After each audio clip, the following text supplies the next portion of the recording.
Welcome, Danny, to the session. I'm so grateful to have you on the podcast. Your work is something that I've admired for a long time, especially when I came across it, I think about a year and a half back on Instagram first. And of course, I picked up your book, Quiet Marketing by Danielle Gardner, which is a calm, minimal approach to business and online visibility for highly sensitive solopreneurs.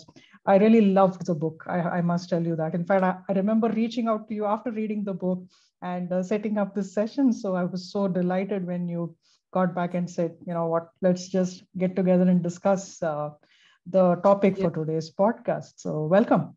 Yeah, thank you so much. Thank you for inviting me to have this conversation. And yeah, it's great to finally do this because there was a few hiccups along the way, There were. All of that kind of thing. And yeah, it's good to be doing this now. Absolutely. So the topic for today's session is give yourself breathing space, which is, I think, chapter 4 of your book, Quiet Marketing. And I would love to start with this question. Why do you think breathing space is important for business owners and or solopreneurs, in your opinion? Yeah. So let me just check something here because I made a few notes in like a sensible order. Yes. Okay. I've just got my trigger. All right. So I think the first thing is when we give ourselves space, then what we're doing is we're responding rather than reacting. So we're not coming from this place where it's like, and chasing our tail. So it's more of a calm sort of, okay, I'm taking this in, I'm going to respond. It gives us a chance to gather perspectives, So a really good example of what this is really all about is something that's happening for me right now. So I've just come across this thing that I'm like, this is perfect for my business. This is the perfect way for me to have a relationship with people who want to have a relationship with me, in a business sense, and it feels like art. And I'm so excited about it. And I feel like just telling the world what I'm doing because I think they're going to love doing it for their business. And it's just like, well, slow it down, Danny, because I don't want to start talking about it because what will happen is the more time I give this, it's giving the idea space to breathe. It's giving it a chance to percolate and to mature. And in that way, the idea becomes better and more, I've given it time to gather perspectives and it's like everything's been considered, and then there'll be no regret down the track when it's like, oh my God, I should have done it this way. And that's what happens, when we do things too quickly. And then I guess in saying that, sometimes acting quickly is really appropriate as well. So I'm not, as much as I am very much learning to go slow, it's not in my nature. I'm very fast. There are times to go fast, but really for a lot of people, the issue is they just can't manage to slow down. So this sort of giving things space to breathe is a legit business strategy, really. I know. And it's interesting you mentioned that for a lot of people, it's very difficult to slow down. Is that because of the culture of mainstream marketing that promotes, being in the hustle mode and trying to do all of the things all at once? What's your take on that? I think so. I mean, as you started saying that, I was thinking, like when I got into business for myself, I kind of started off slowly. It took me a year or so to be introduced to certain things. It's like, oh, so you meant to have an opt-in, and oh, you meant to join all these Facebook groups. Oh. And I was just like, adopted it all without question, because people who I thought were more successful than me were telling me that's how it's done. So it's like, oh yeah. And then that's when the frenzy sort of happened. But then I think also I'm the kind of person that even in my corporate career, I churned and burned, all the time from one goal to the next to the next. I wasn't someone who had any pause. I didn't even celebrate goals. I just reached a goal and it was like, great, tick, move on, And in the last decade, from having my business, but I guess, well, particularly in the last 7 years, there's been such a shift for me in that area, you know. But yeah, certainly I think I don't know how much you have been involved in the face group marketing type thing, but certainly that's where the hustle really was. That's where it sort of started to infiltrate, because it was like, you got to keep commenting, and you got to the theme days, and it was like a, you know, hamster wheel. You know, you can't get off the algorithmic hamster wheel, because if you do, you're just going to slip through the net and then you lose all your ground. So, exactly. Yeah. So I spent over a decade on Facebook, and about 4 years of that was pretty much, you know, hardcore into Facebook groups, marketing, all of the commenting, all of the networking. And at one point it became, like you said, overwhelming. It became a situation where where do I want to really train my focus? So like you said, where am I giving myself enough space to breathe? And learning to give myself that space to breathe was so important. And your book really resonated with me in those elements where you talk about giving yourself that space. So is there a specific, well, I wouldn't want to call it an aha moment, but maybe an incident or an example of something that made you realize that this isn't for me, you know, this fast-paced hustle culture, and I need to slow down. I need to take a step back. I need to let thoughts marinate, like you said, you know, there's a bit of marination before you can let it manifest the way that you would like it to. So is there anything interesting that happened in your life that led to this epiphany? Well, around this time, I think one of the things that I noticed was just like I mentioned already, a sense of regret often, especially from being in Facebook groups where it's like offer days coming up. It's like, you know, it's just like everything was just like, got an idea, shoot. And then later going, later the idea developing, but I'd already said it's going to be like that. So now I've got to follow through with that. So there was that sense of regret. Then I think the really big turning point for me was when I really realized, I'd realized it for a long time, but it was like a line in the sand moment where it's like, you know what, I'm just switched on all the time. Like from morning till like I go to bed, I'm checking to see who's commented. You know, it was a little bit like a schoolyard popularity contest, I felt. And it's interesting, I've shared this once before. It kind of just came out of my mouth in an interview, but I think what happens is there's a sense of shame if your post, especially, not so much comments, but if your post doesn't get any engagement, you know. And so there's this like nervous system high alert thing going on, which causes us to, you know, is anyone saying something with my stuff? And what I'd already started to do is give more attention to my Facebook page, even though at the time a lot of people were saying, oh, Facebook pages don't get any reach, blah, blah, blah, blah, blah. And I would look at those people, what they're posting. I'm like, because you're, you know, doing ads all the time, like, well, not paid ads, but, you know, they were writing in a way that was just an advertisement. Right. So I already started to lay a little bit of a foundation by just trying to focus more on my own spaces.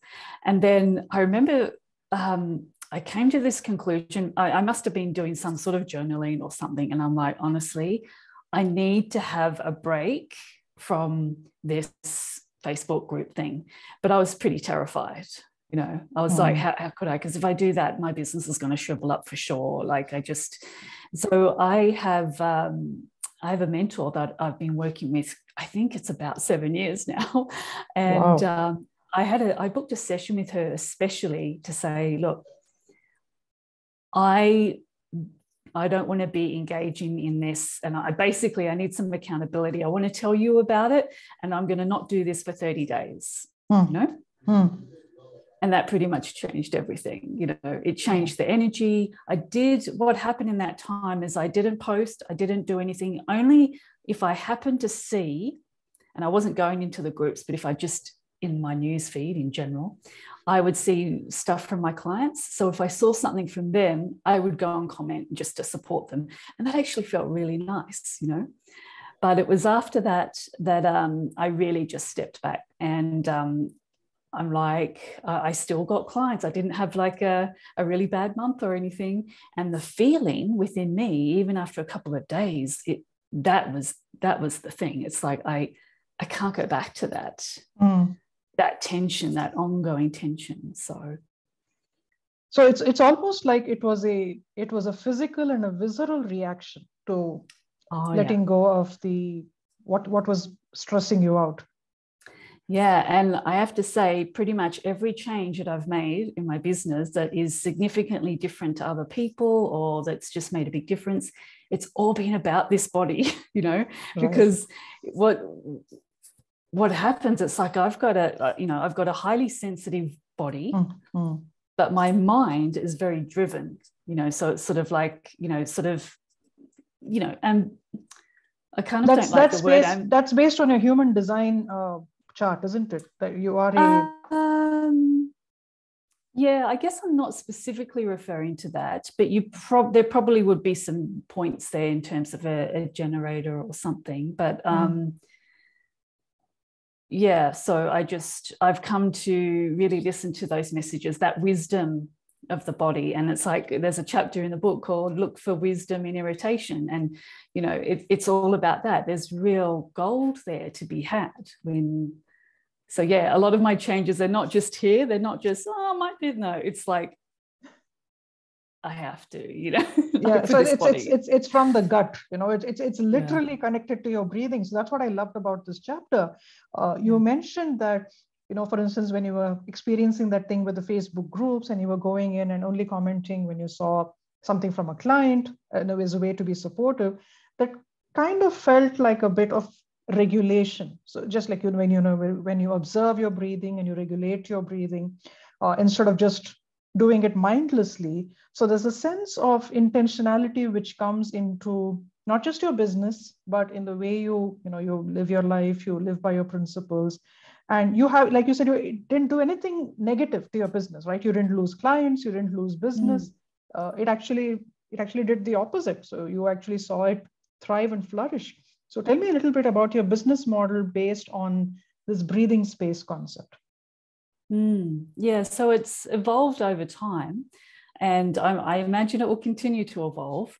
But where it is right now is there's two main offerings, really.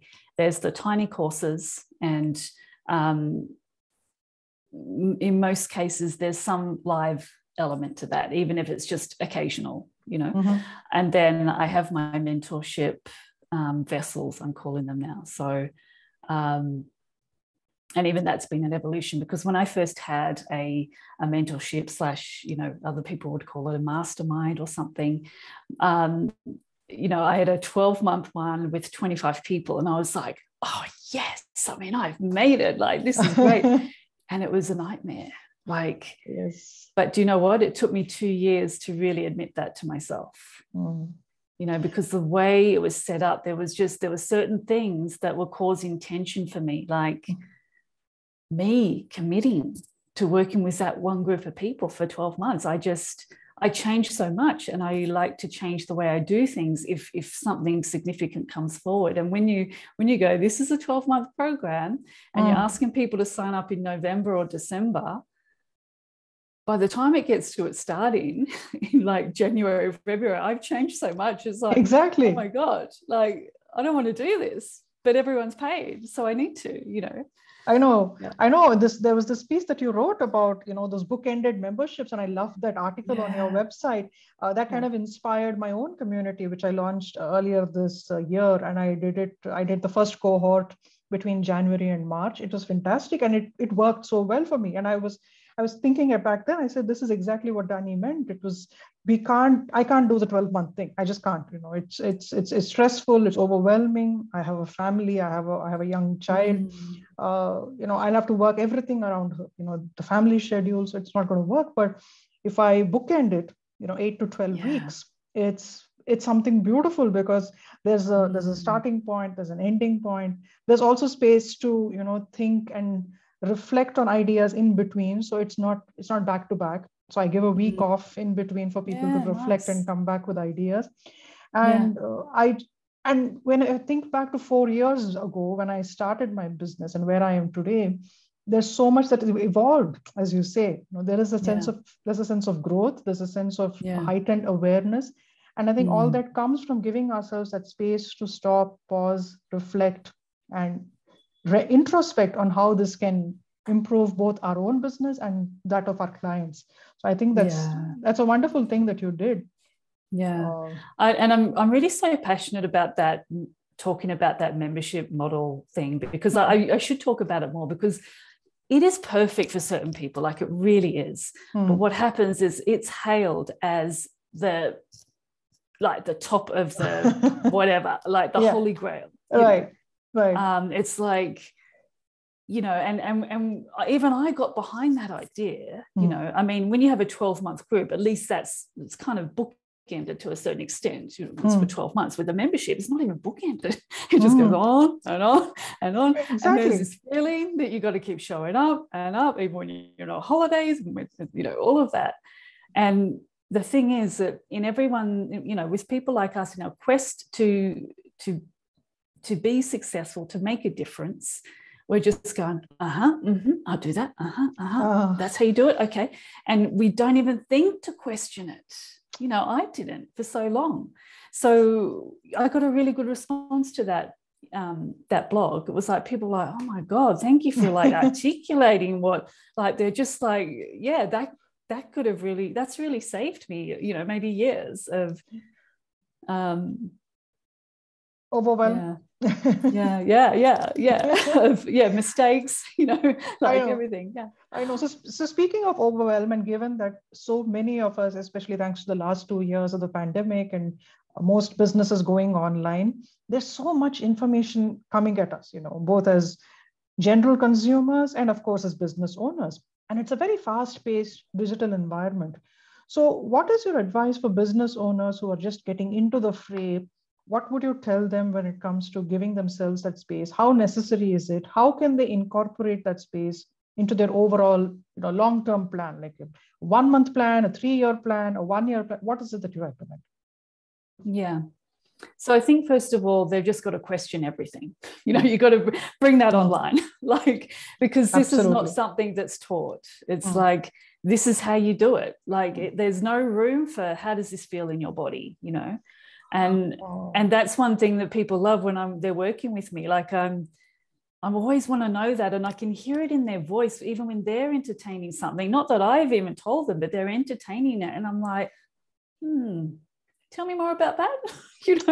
Right. And how does that feel in your body? And and like, once they start to connect with that, they're like, they're doing it out of this place of obligation, expectation, blah blah blah. So I mean, question everything. What else? I know I made a note of this. Review. So review what the time that they're spending on things, right? Because I see a lot of this. It's like, especially if a recent response to something I wrote about was, it was almost like, well, that's all well and good for you, Danny, but I'm trying to do this and this and this and this and this, and I'm trying to, and I'm thinking, and therein lies the problem, right? Because there's a few layers to this. It's like, is everything, all those hours that you're spending time on your computer, is it all essential? Are you playing the long game or the short game? And like, as people are trying to set themselves up into this more, kind of around these principles that I talk about, there is this element of, okay, I know that's going to take a bit of time and I still need to earn income. So I get that, some of them, they don't want to be hustling, but they feel, they need to sort of maintain a bit of what they've been doing. But still, there's always an opportunity to go, is that absolutely essential? Even for me right now, I can get carried away and I'm like, what am I even doing this for? What is this going to lead to? And it's like, and when I get that clarity. It's like I move on to something, you know. The other thing I think is to sort of, quite frankly, lower their expectations of what Lovely. is possible and the pace. So it's like, one thing I've really realized is that, I mean, I've always just reached for the stars and, you know, I expect fast results, and I, you know, seem to have seen other people that seem to have had fast results, and I wanted that too. But when I actually adjusted my expectations and I applied this idea of aiming slower and lower, right, then, and that was all to do with pace, then things, you know, things really loosened up, and business became a lot more enjoyable and actually a lot more effective. I mean, I do share in the book that that's the whole story about aiming slower and how that came about. And when I really entertained that, you know, again, I've got a very visceral, very esoteric experience from this whole thing. And in that next 3 months, as I experimented with aiming, initially it was aim lower and then it became aim slower, a lot changed significantly. You know, I got rid of income goals, for example. That's amazing. So that's amazing. So how did you do that? Well, I just realized this is like, I was like, right, 5,000 a month, didn't get it. 5,000 a month, didn't get it. 5,000 a month, didn't get it. Didn't get it, didn't get it, didn't get it. And I'm like, this is not making me feel good, you know. Like, I mean, I don't know, some people apparently seem to work well with, you know, just having these big goals or something that they never achieve or something, or, you know, but I'm like, you know what, I'm just not doing it. You know what I'm going to do? I'm going to replace that goal with something that feels more in my control, sort of thing, because I just felt like it's just out of my control. I was living on a prayer. That's really what I was doing. And that was being encouraged by certain messages about, you just got to, I don't know, manifest it, visualize it, tap your way into receiving all that money. And it's not that those things don't have a role, but you still got to have a good message. You still got to have good offers, but that often that gets overlooked by some of these people that promote these other ways to just clear your money blocks by whatever it is that they're doing. So I replaced it with the goal of, I'm just going to build community. Oh, that's beautiful. That's beautiful. I didn't know what that would mean, but I was just like, right, how else could I build community? How else can I build community? And I guess really it was all about, well, what is community? Well, you know, it's sort of like conversations. It's like, how else can I be in a conversation? How else can I be helpful? How else, you know, because I had this sense of, I'm not going to do the income goal, but I'm going to build community. And you know what? I want to make a name for myself. That's what I felt like. I felt like I want to be known for something. And I had fun with that, you know? Yeah. And you are, because when I Google quiet marketing, yours is, you know, your name, your website pops up. So that's the beauty of it, right? And I love the piece that you wrote on SEO and how you kind of optimized that post, and, you know, you kind of took that model and ensured that you tried it again with other content as well. And I love your minimalist approach to content, but there is a focus. There's a focus when it comes to content. So there's a lot of thought, there's a lot of intention that goes into the pieces that you put out there, you know, whether it's audio, whether it's video, whether it's a written piece of content. So I really appreciate that you're speaking my language. I love it. I want to repeat this for my listeners. Aim slower, aim lower, because I think that's such a fantastic catchphrase, if I can call it that, because it's so much more than, like you said, you know, creating unattainable goals and then not feeling good enough about yourself or beating yourself up for not reaching them. Now it's a question of letting yourself focus on what you can control, build a community, you know, build connections, build engagement with the people who care about you and your message. And I think that also lets you enjoy your business more, doesn't it? I mean, you're not going into it with a sense of stress. You're approaching it with a sense of gratitude and joy. You're just waking up glad to be doing this day in and day out. And or maybe a week off. You take a week off, a month off, and don't feel guilty about it either. Yeah. And look, it's not like, I don't want to give anyone the impression that I have like this perfectly worked out, you know, because, you know, I also have my times of forgetfulness about what this is all about, or, you know, times where I just unexpectedly get myself into this situation, like I actually did last week. I got kind of thrown off by a few things that happened just at home in terms of some things that my husband and I were trying to do. And like one day it was like, this day's a write-off. And then on top of that, what I had to do that week, I had a big time pressure thing, which I normally don't do or have, but it was related to some website content because I'm getting a new website. And honestly, I still had 2 days off because I had plans, right? And actually, one of the questions I love, we'll kind of get to this, like it was around, you know, how do I make space for myself? And but because I'd kind of booked these things in, I made sure that, like, well, they got me out of the house and away from the desk. But I ended the week feeling really wired and really, you know, and then I have this practice though. It's the weekly review. It's like, it's that chance to go back and go, all right, what do I feel really good about?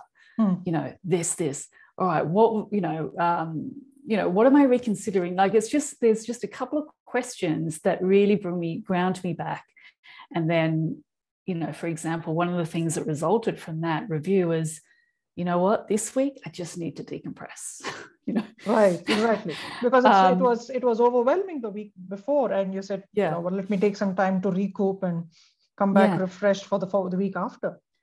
And you know what, because there's been so much spaciousness, I've, you know, this idea that's bubbling up, it's going to change everything for me, I feel. That wouldn't have happened if I had have gone, right, I've got to stick to my schedule and I've got some goals that I want to meet and I'm now behind. And no, I'm like, no, like this body is number one first. And then, you know, just what came with that is the opening, you know. And this is the thing. It's like we tend to think that if we just work harder and more and quicker and blah, blah, blah, we'll get there faster. Exactly. And I think the reverse is true. Like, you know, no, I completely agree with that. And I think the problem is, and I see this with a couple of clients who, you know, sign up for sessions. They usually have a monetary goal in mind, and they expect that they'll hit that goal in a specific time frame. So, and it usually happens in these discovery calls, and I have to tell them that I have to stop them right there because I have no way of letting them know when they're going to hit that's monetary goal. And if they have a fixed or a rigid timeline, I'm probably not the coach for them, because there are so many things that are out of our control. But the things that we can control, you know, showing up the way we feel in our own authentic self and connecting with people where they are and giving yourself time. I think that's very important. A lot of people don't give themselves time, which is why giving themselves time to breathe or space to breathe is an equally challenging concept for them to come to terms with, because most of them have a very fixed idea of, and I think this is comparison trap, right? They see, like you said, they see other people in their niche who are doing well, who are thriving, who are, you know, knocking things out of the park, hitting their income goals month after month, and there's a sense of inadequacy. So how would you ask these people to cope with that sense of, you know, impatience? Well, one of my favorite responses to this kind of question, which you may have seen in the book, is have tunnel vision. Yes, like put your freaking blinkers on, right? Because the problem is, if you don't see that, you're not going to get impacted by it. You can't get upset about something you can't see, you know, that you don't know about, right? And so this is the thing, we start off in business, we don't start that way, you know. It's by being in these communities and this whole 6 figures in 6 months or whatever, even, you know, well, you know, I've seen 6 weeks, you know, but that whole ridiculousness of that, you know, as the only measure of success. And it's, So I think one of my favorite things is have tunnel vision, close yourself off from seeing what your peers are doing and all of that. Now, if someone's deeply embedded in Facebook group communities, that's going to be near impossible, because that whole environment requires that. It requires you to see all of those offerings, all of those things. So, you know, this is where it's sort of like, you know, for most people I speak to, there's not a lot of, oh, I love being in Facebook groups. You know, I mean, they would love it if they didn't have to be there. Yeah. If they could just be there to just chill, it didn't really matter. They would enjoy it. But most people, they don't enjoy it. So it's like, okay, I'm going to say, do what I did, not exactly what I did, but go, what is the potential pathway out of here? You know, don't just stay there. Like, and what can you be building or doing while you're still in that environment for, you know, a bit longer if you need to be. And of course, my solution to that is discoverability, you know. Yes. And I mean, I really like calling it. I mean, I kind of started using that term because, you know, when I realized I was being discovered, I hadn't done any intentional SEO. I didn't really know anything about SEO. So it's sort of what I want to impart in people. Like, although ultimately now what I'm showing people, they're very simple but effective SEO strategies or techniques. But, you know, SEO itself can feel like a very complex subject. I mean, I considered studying it, like even in the last 6 months, because I'm like, well, I've got this course and maybe I should have a few more tools under my belt. And I started looking into it and I'm like, no, because it's like all of this stuff. And honestly, some of the things that you get taught in SEO, if I had have listened to that, I wouldn't have done what I did. I wouldn't have wrote some of the blogs I've written, and I wouldn't have actually become discoverable. So, you know, you're not following the, you know, the beaten path. I think the fact that you decided not to do the standardized SEO practices actually played out well to your benefit, because now you're discovered for exactly who you are, and it's not just, you know, specific search terms or specific queries. Now it's a concept that, you know, drives people to who you are. It's word of mouth, it's referrals, it's other people like yourself talking about the work that you do. And I mean, you can't really buy that kind of you know, energy, if I can put it that way. Yeah. And it's like, yeah, because it was initially unintentional, but then that reverse engineering, it's like, oh, that's why I can see why that's working. Like, you know, and then I could develop things that I could share with people, you know. I know. I remember there was this one post that I wrote. I was actually inspired to write it because it was something that I was searching for, and I didn't get the right answer for it, because every time I went looking for it, it gave me a very technical answer. And I said, this is not what I was looking for. I want a more, you know, soul searching answer. So I said, you know what, why not just write about it? And the really weirdest thing that happened with that post is it started ranking. You know, I didn't even do any SEO about it. I just said, this is what I'm going to write. I'm going to write it and I'm going to put it out there. So serendipity, you know, in that sense, really helps in so many ways. So, before we wrap up, Danny, is there anything else you would like to share, either about the work that you do, any more nuggets of wisdom that you would like to impart? Yeah, there was one of the questions that you asked, which I think I will mention, well, that you asked, you know, prior to us meeting, which could be helpful for people. And that was around the idea of how do I make space for myself in a fast-paced digital environment? Right. And so what I have done, a few things that I have, through time, it didn't just all happen magically one day, but, you know, I organize my days according to my natural rhythms. So, for example, and this is only, new as in maybe the last 18 months. I remember it happening during lockdown or something. I remember noticing that I was getting tense if it was 9 o'clock and I was still pottering around in my pajamas, you know, whatever, trying to have breakfast or do my morning practice or whatever. And then I realized it's like, yeah, it's just this whole programming, right? That 9 o'clock, 9 till 5, you know, like you should be at your desk at 9. And I'm like, but that's not how my life is now. Like, because especially in Spain, or actually I was in Greece, but it's similar kind of culture, you know, it's just, you kind of have this break in the day and then you know, maybe do a few hours in the evening, you know. So anyway, what I did this sort of experiment and went, okay, well, I'm just going to do my morning routine and, like, you know, take care of myself. And then I'm just going to notice at what time do I naturally feel I'm ready to sit down and do some work, and this is probably in a quiet period, like, December, or, I had the luxury of just doing whatever. And yeah, it kept being around 11. So it's like, yeah, right. So, now I know that it's best, and sometimes I forget, but, it's best if I just have any appointments or sessions from 11 onwards, and so that's really honoring my natural rhythm. And the other thing that has been helpful is to theme my days. So we're talking about making space for myself, right, in this digital environment. Right.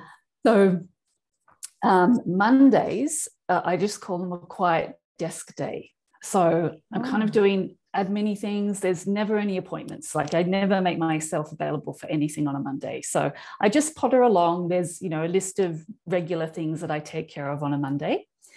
And then Tuesday to Thursday is when, if I have anything like client sessions or group sessions, they'll be on those days. So it's like, yeah, it's like, and mostly it's Tuesday, Wednesday, should I say. And then Fridays are Danny Day. So I make sure I get out of the house. Right. So I think this idea of theming days is good, because I think one thing a lot of people do, I've noticed, is they just make themselves available, like, Monday to Friday, but sometimes beyond that. And weekends and early mornings and late nights and all of this, in an effort to be, available and get more clients. But I've learned some big lessons around that. And, it's like, no, I'm bringing it here. And if these availabilities or whatever don't work for people, they're not my ideal client. That's it. They're someone else's ideal client. Yeah. No, I completely empathize, because it happened to me as well about a year and a half ago, is when I cut back on my hours, and I started using, like you said, the sandwich model. I call it the sandwich model. So, the middle days are the meaty days. So Tuesdays to Thursdays. And then if I have to add a session, it's usually Friday mornings or Monday evenings. So I still have the whole of Monday mornings available, and the Friday evenings are for the Fridays, kind of spill over into the weekend. So it's for the family and, just for us to be together. And it really did wonders for not just my business, but for my peace of mind, because I allowed myself that space to tell myself, it's okay. It's okay to be happy with this. I think that sense of enough, I think that's very important as a business owner, knowing what your capacity is and not trying to exceed it. That's important. Yeah. That energetic capacity thing. I mean, that's a whole other subject that I could go on about. Right. I won't. I think we need one more session sometime. We can talk about this all. So thank you so much, Danny. This has been an absolute honor, and thank you so much for making the time to be here today. I really appreciate it. Yeah, you're welcome. Thank you so much.